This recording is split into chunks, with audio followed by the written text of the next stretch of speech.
call up Jason Attew and Carol Banducci. They are both executive vice presidents and chief financial officers of their respective companies. Carol is with IAMGOLD and Jason is with Goldcorp, two big Canadian gold miners. And thank you both very much for making some time. Thank you for having us. It's great to be here.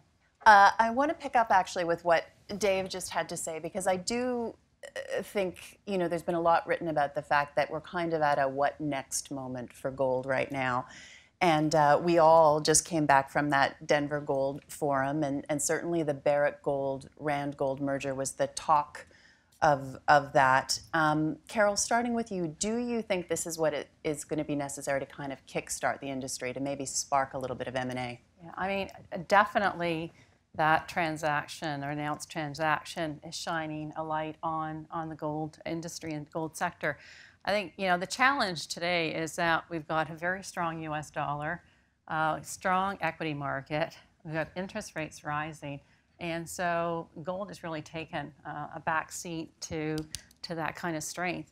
And then you've got, of course, the cryptocurrencies, and in Canada, all the cannabis IPOs that are just attracting alternative monies. But you know, just getting back to the transaction, I think it has shone a light. I think that, you know, there's 250 gold companies out there, so I think the consolidation play is important for for the sector. So I view it as very, very positive. Yeah, I talked to David Harquail of Franco-Nevada at that conference, and he made the point that the industry has been shrinking in value. It should be shrinking in number of companies, therefore, proportionately. Is there a magic number, Jason? How much room for consolidation? Look, I don't know if there's a magic number per se, but I completely agree with what Carol said. It's a very fragmented business, very fragmented industry. And the transaction that was announced, I think, again, has created some conversation for sure, because it has been for some time an unloved sector, and so the conversation comes back to, and for the audience here, it's no longer the story about balance sheets and repair. It's no longer a key driver. In fact, most of the senior companies in particular are very, very good stewards of capital, and they all have their capital allocation metrics that they go through. But again, I think it's very good for the sector, as Carol said, shining a light on it, bringing some attention to it. Whether it's a catalyst again of further M&A, who knows? But it certainly is a fragmented business. It's certainly a capital-starved business, and so we'll see where we get to. So you talk about balance sheet repair, because most of the industry, certainly the gold miners that are still here, went through some pretty significant balance sheet repair.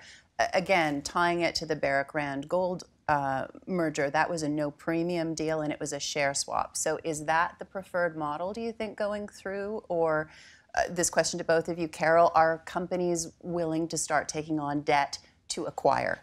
Well, I think if you take a look at the transaction, and Barrick has depleting reserves. Rand has been they've had historically very strong operating performance. You take a look at the combination. I mean, the whole focus of what's happened with that combination is how do you create long-term shareholder value in an industry that really historically has not performed.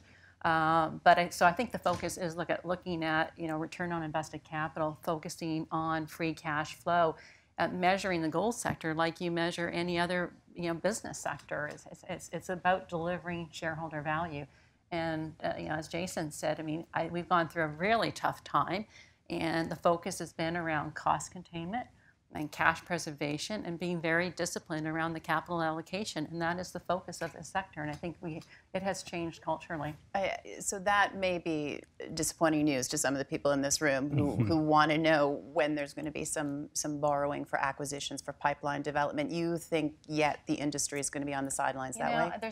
There's smart money out there, and I think that as we are much more disciplined around our capital allocation, I think the money will I think the money will be available, and I think the sector will be looking for capital when there's a good reason to make that investment. So I think I can talk about IAMGOLD in that like about $1 billion of liquidity.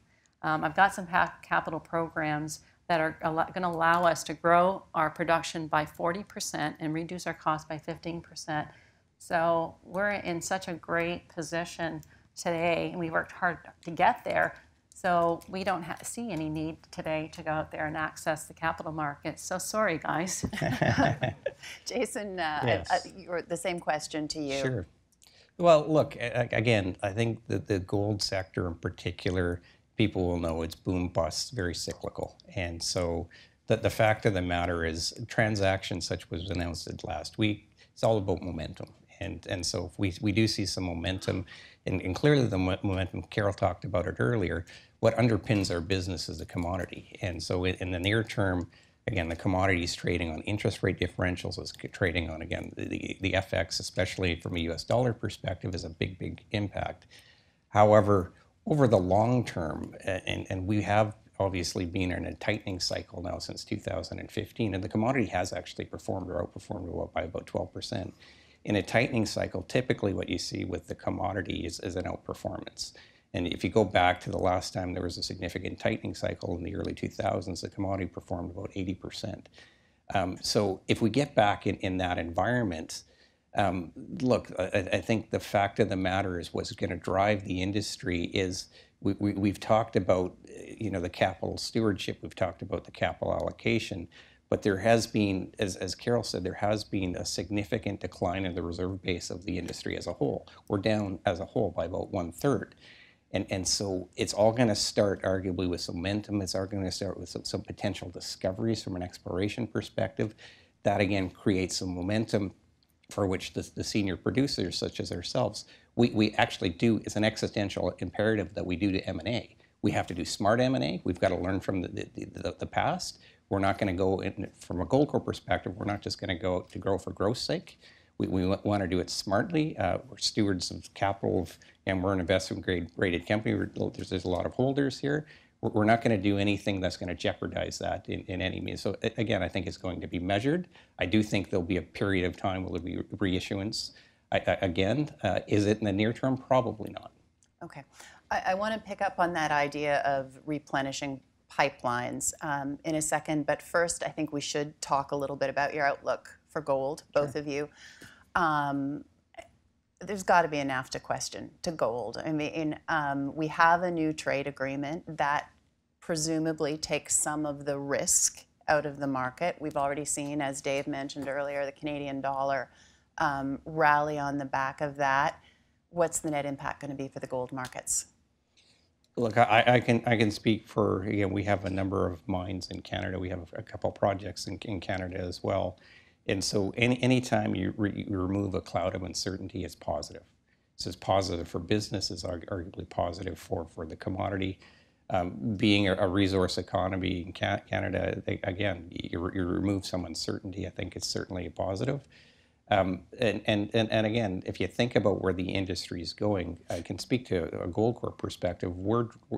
We've been very disciplined about driving significant synergies and getting our cost structure appropriate to where we are in an environment of where we even are today. I mean, our plan is to get to $700 all-in sustaining costs by 2021. So you think of the cash margin of where we are even today. And so if you do see, again, a bit of momentum given some of the uncertainty with the trade aspects and the trade wars, it's just more leverage, arguably, we get more torque as it relates to our assets. It's got to be a bit rough, though, for you guys right now. I mean, everybody is basically trying to run their businesses to be profitable at a lower gold price. It would be a lot nicer if you had a higher gold price. And gold does nothing. Like a few weeks ago, it was all the talk was emerging market contagion. The trade wars were really heating up. Carol, like when does that flight to safety play kick in? Right. I think it's tough. I mean, as we manage our business, we have to assume that gold prices stay where they are. They could, go down even further. And I think, just maintaining, a very strong balance sheet allows us to tolerate the volatility. But, I guess a couple things. I think it's, right now with I don't think that the equity markets and the U.S. dollar continue to strengthen to the extent that it has. It just, nothing goes up forever. So I think at some point in time, there'll be a need to get back into the gold space. I'll tell you, I'll share a story. So yesterday, when we were at the Denver Gold Show, we went with a number of our investors. And one of our investors sent me a graph, a chart yesterday. And it was so the Philadelphia Gold Silver Index relative to the S&P 500. And so that ratio is down like 80 or 90%. So he sent me a note and said, should I buy? And I think that I think there will be a time for gold because, just historically, it's been a preservation of value. It's been a store of value. You see the central banks holding it globally. Continue to see a lot of interest coming from China and India. So I think right now, I think it's just really tough given, just the economic conditions. They're just not conducive for a higher gold price. So, but I do think that at some point that's going to shift, and then I think we'll talk about just one of the biggest. I think the number one challenge for the gold sector is replenishment of reserves, and I think if you take a look at the last 10 years, new discoveries are down by 85%. As Jason said, gold reserves of the seniors are down 36%, and so it's a big challenge. So at some point, some of that some of that economics will actually play out. There'll be a tipping point. Yeah, although people have been talking about for gold for a very long time. Years I get now. it. Yeah, no, I totally agree. Jason, what do you think? I've never met a gold executive who isn't optimistic about gold long term, but is there ever a little doubt in the middle of the night that makes you think maybe 1,200 is just kind of the new normal? It's a great question. So if anyone has the answer in terms of where the future gold price, I will take it today and go forward with it. It is a really good question. But the fact of the matter, Danielle, is we've been range bound for the last 3 years. So it is part of, again, the practice as we put out budgets, as we think about our own business. We have to make margin. We have to make margin for all our stakeholders. And so that definitely forms part of the thinking. Do we dream a bit in terms of, yes, gold does go up, and as I said before, typically in these tightening cycles, there is a big step change. Do we dream and say, what could it look like at 14 and 15? Absolutely, we do. But we also do the reverse. We take a look at whether, the commodity has rolled over to some degree, because at the end of the day, we need to survive. And so, again, where we are, the last range bound for the last 3-4, again, I can just speak from a Goldcorp perspective. We're quite comfortable making good margin at this gold price. No, I absolutely share that sentiment. At the end of the day, we've got to create value for our shareholders. We've got to generate positive cash flows, and we have to generate margins. And the focus of our management team is how do we increase the margins in the business, and this focus, this view on making sure that you deploy capital and generate appropriate returns, and you have to take you have to assume a certain gold price when you're doing that, and right now for our budget we're using somewhere between 1,200 and 1,225, but do we test against 1,100? Absolutely, and then we look at the upside. At 1,300 or 1,400. So we look at both, but we need to manage based on current spot price, and with the assumption that it potentially could go down for a period of time. Okay, so let's talk about the big challenge you both mentioned for the industry, which is replenishing your pipelines. If you're not actually growing, you at least want to be able to tread water and not see your finite resource constantly diminishing. Is the industry at the point where it will start to borrow for those sorts of projects? Maybe they're brownfield projects. Right, I want to start because we're in a really unique situation. We grew our reserves by 86% at the end of last year. And then recently we announced a reserve increase at our mine in West Africa. It went up 39%. And we also announced last week our reserves at our South American mine going up by 51%. So we've more than doubled our reserves. So we are in a very unique situation where we are going to be growing our production. We've been able to grow our reserves. And that's come about because, while the gold price was low, we continued to invest in exploration at a reduced rate.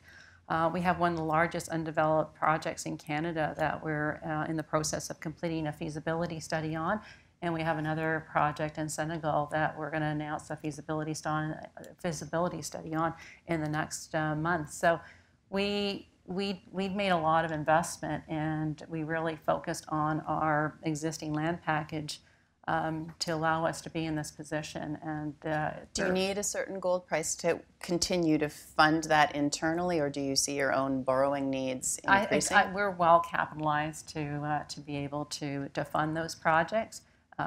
Again, right now I'm assuming $1,200. I think if gold prices fall, then I'd have to take a closer look at it. But we're never gonna. We've been very disciplined around managing our balance sheet to an investment grade balance sheet, and we would never start something that we couldn't finish, because that's obviously not a good situation to be in. So it's been just a lot of hard work and heavy lifting, but we got there. Same question for you, Jason. Do you think that we'll start to see more borrowing in the industry? I'm interested in Goldcorp, but I want the industry perspective as well. From an industry perspective, again, I think it's about projects, and I think it's about momentum. From a Goldcorp perspective, we put out a stated strategy 2 years ago, what we call the Triple 20, which is one of the pillars around the Triple 20 is a 20% increase in our reserve base to 60 million ounces of reserves. And so we have some mega projects that incorporate that reserve increment or increase.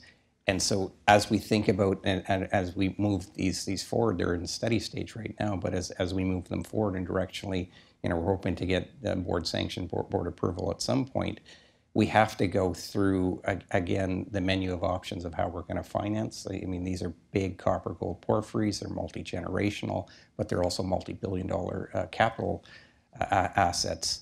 So, again, we have to start formulating our calculus on how we're going to finance these projects in particular.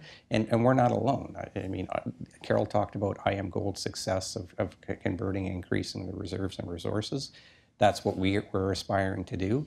And, certainly at this commodity environment or beyond, again, we'd be quite comfortable in sanctioning some of these projects, provided the studies are firmed up.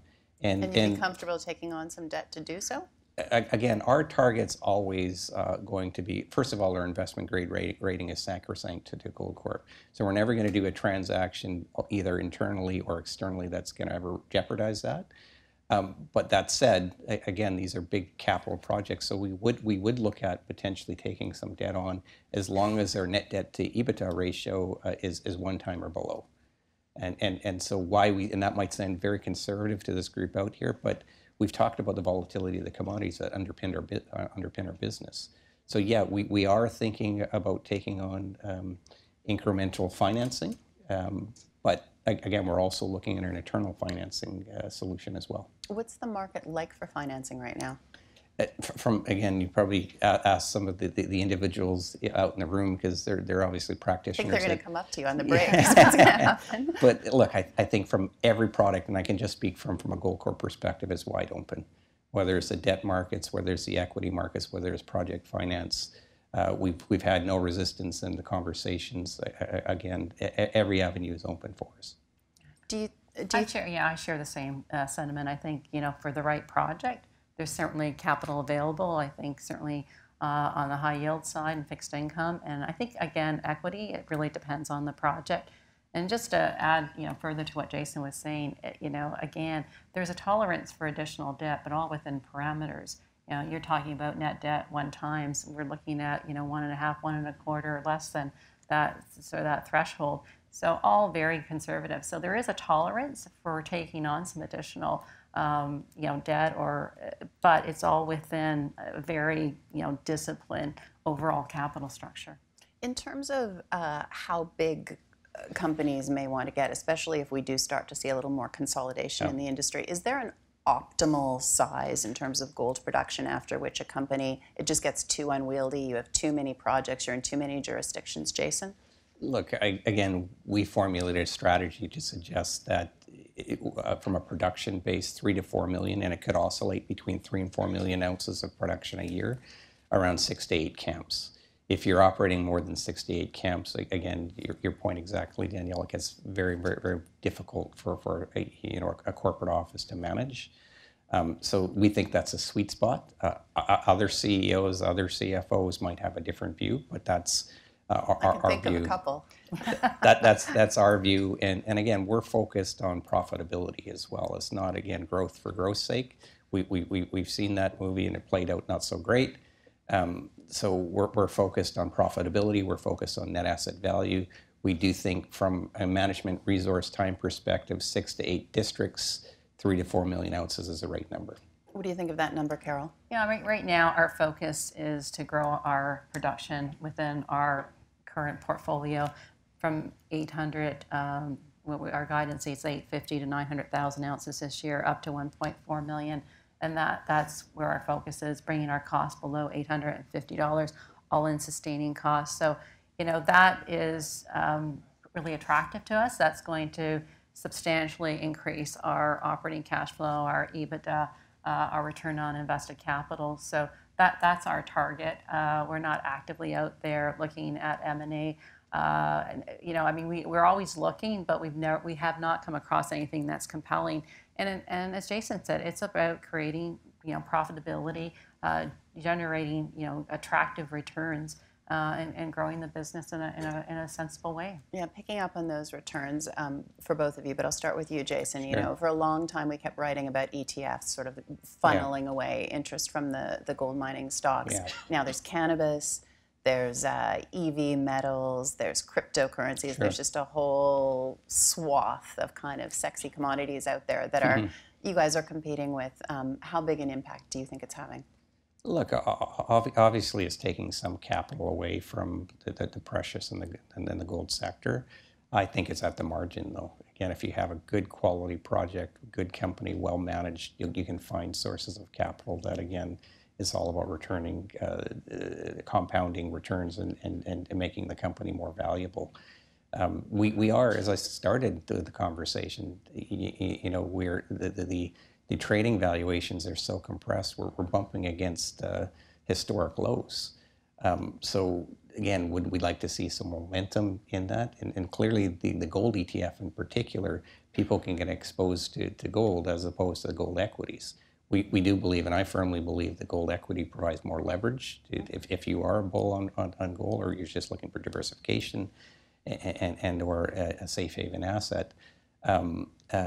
So there is certainly that competition around the commodity and I would say the equities, but the other stuff I think is on the margin, on the fringes.